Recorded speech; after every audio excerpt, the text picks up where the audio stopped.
आइए दोस्तों इसे हम डिटेल से समझते हैं। तो पहले जानते हैं आतंकवाद का अर्थ क्या है। आतंकवाद पूरी तरह से गलत और विनाशकारी सोच है। इसे क्षेत्रवाद, जातिवाद, धर्मवाद और संप्रदायवाद का सबसे भयानक रूप कहा जा सकता है। आतंकवाद का ना कोई धर्म होता है, ना जाति, ना समाज और ना ही कोई देश। यह इंसानियत के खिलाफ किया जाने वाला हिंसक काम है, जिसका मकसद डर फैलाना और देश को नुकसान पहुंचाना होता है। आतंकवाद कुछ स्वार्थी और विघटनकारी शक्तियों द्वारा फैलाया जाता है। आतंकवादी खुद सिर्फ एक साधन होते हैं, उनके हाथ में हथियार होते हैं, लेकिन उन्हें चलाने वाली सोच किसी और की होती है। उन्हें यह भी नहीं पता होता है कि उनका असली लक्ष्य क्या है।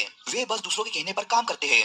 आज की दुनिया में कुछ देश या शक्तियां दूसरे देश की तरक्की रोकना चाहती है, इसलिए वे जाति, धर्म, भाषा और क्षेत्र जैसे मुद्दों का सहारा लेकर आतंकवाद को बढ़ावा देती है। इससे पूरे देश में डर और अशांति फैल जाती है। आतंकवाद के पीछे गंदी और स्वार्थी भरी महत्वाकांक्षाएं होती है, जो समाज और राष्ट्र दोनों के लिए बहुत नुकसानदायी है।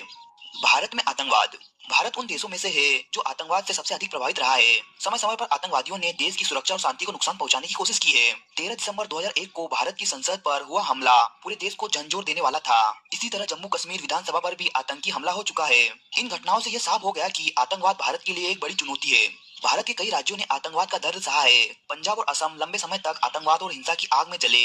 हालांकि अब वहाँ स्थिति पहले से बेहतर है, लेकिन जम्मू कश्मीर में आतंकवाद की समस्या अभी भी गंभीर रही है। यहाँ आतंकवाद को न सिर्फ देश के भीतर के कुछ देशद्रोही लोग, बल्कि बाहर से आने वाली विदेशी शक्तियां भी बढ़ावा दे रही है। कुछ लोग अपने ही देश के खिलाफ काम कर रहे हैं, जो बहुत दुखद है। असम में भी बोडो आंदोलन और हिंसा के कारण कई बार अशांति फैली है। इन सब का असर आम जनता पर पड़ता है, जिन्हें डर, नुकसान और असुरक्षा के माहौल में जीना पड़ता है। अब बात करते हैं आतंकवाद की वर्तमान स्थिति। हाल के वर्षों में भारत ने आतंकवाद के खिलाफ सख्त कदम उठाए। सुरक्षा बलों की सतर्कता, मजबूत कानून और अंतर्राष्ट्रीय सहयोग के कारण कई आंतरिक साजिशें नाकाम की गई है। फिर भी सीमा पार से आतंकवाद फैलाने की कोशिशें पूरी तरह खत्म नहीं हुई है।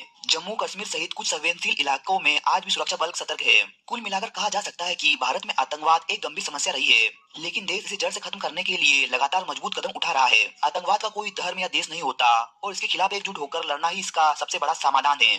अब बात करते हैं आतंकवाद के अंत के उपाय। आतंकवाद को खत्म करने के लिए हमें पूरी ताकत और गंभीरता से लड़ना होगा। इसके लिए देश को युद्ध जैसी तैयारी रखनी चाहिए, ताकि आतंकवादी किसी भी हालत में बच ना सके। साथ ही समाज में आपसी भाईचारा बढ़ाना बहुत जरूरी है। आज की युवा पीढ़ी कभी कभी गलत रास्ते पर भटक जाती है, इसलिए जरूरी है कि युवाओं को प्यार और विश्वास से समझाया जाए, उन्हें सही दिशा दिखाई जाए और उनमें देशभक्ति की भावना जगाई जाए। शिक्षा, रोजगार और सकारात्मक सोच से युवाओं को आतंकवाद से दूर रखा जा सकता है। आतंकवादियों से किसी भी प्रकार का समझौता देश के लिए खतरनाक होता है। कानून तोड़ने और देश के खिलाफ हिंसा करने वालों को सख्त सजा मिलनी चाहिए, ताकि दूसरों को गलत रास्ते पर जाने से डर लगे।